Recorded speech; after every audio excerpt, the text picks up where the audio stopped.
ایک صدی سے زیادہ عرصے سے آٹومیشن یعنی خود کار ٹیکنالوجیز دنیا بھر میں ملازمین کو متاثر کر رہی ہیں، نئی ملازمتیں پیدا کر کے بھی اور انہیں ختم کر کے بھی۔ ماہرین اب کوشش کر رہے ہیں کہ وقت سے پہلے اندازہ لگا سکیں کہ کس طرح تخلیقی مصنوعی ذہانت یا جن اے آئی ہمارے کام کرنے کے طریقے کو بدل دے گی۔ بروکنگز انسٹیٹیوٹ سے منسلک سنجے پٹنائک کا کہنا ہے کہ جنریٹو اے آئی ان شعبوں میں داخل ہو رہی ہے جو کبھی مکمل طور پر انسانوں پر انحصار کرتے تھے۔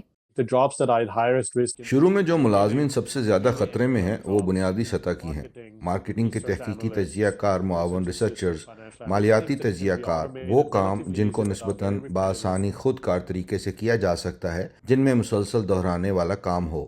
انٹرنیشنل فیڈریشن آف روبوٹکس سے منسلک سوزین بیلر جیسے ماہرین کا خیال ہے کہ تربیت یافتہ افراد کی کمی کا مسئلہ بھی ہے، لیکن تنقید مصنوعی ذہانت پر کی جاتی ہے۔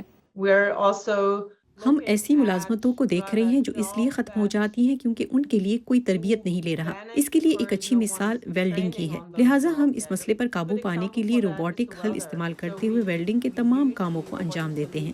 Institute for the future of work کی ایبیگیل گلبرٹ کا کہنا ہے کہ کچھ کام ایسے ہیں جو مصنوعی ذہانت بالکل نہیں کر سکتی۔ اب بھی کاروباروں کے اندر کمیونیکیشن، تنقیدی سوچ اور قیادت کی ایک مضبوط مانگ اور مستقل مطالبہ ہے، لہٰذا اس قسم کی صلاحیتیں جو آرٹس اور ہیومینٹیز کے مضامین سے حاصل کی جاتی ہیں وہ لیبر مارکیٹ کے لیے انتہائی اہم ہیں۔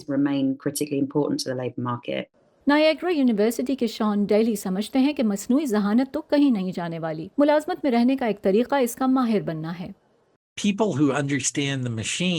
جو لوگ مشین کو سمجھتے ہیں ان کی صلاحیتیں بہت زیادہ بڑھ جائیں گی۔ ان میں سے کچھ مواد تخلیق کرنے والے ہوں گے جو تحریر، تصویر، ویڈیو اور پروگرام جنریٹرز کی مدد سے منفرد مواد بنا سکیں گے۔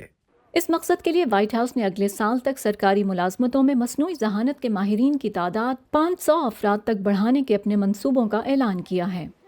میکسم ایڈمز کی رپورٹ کے ساتھ فائزہ بخاری، وائس آف امریکہ۔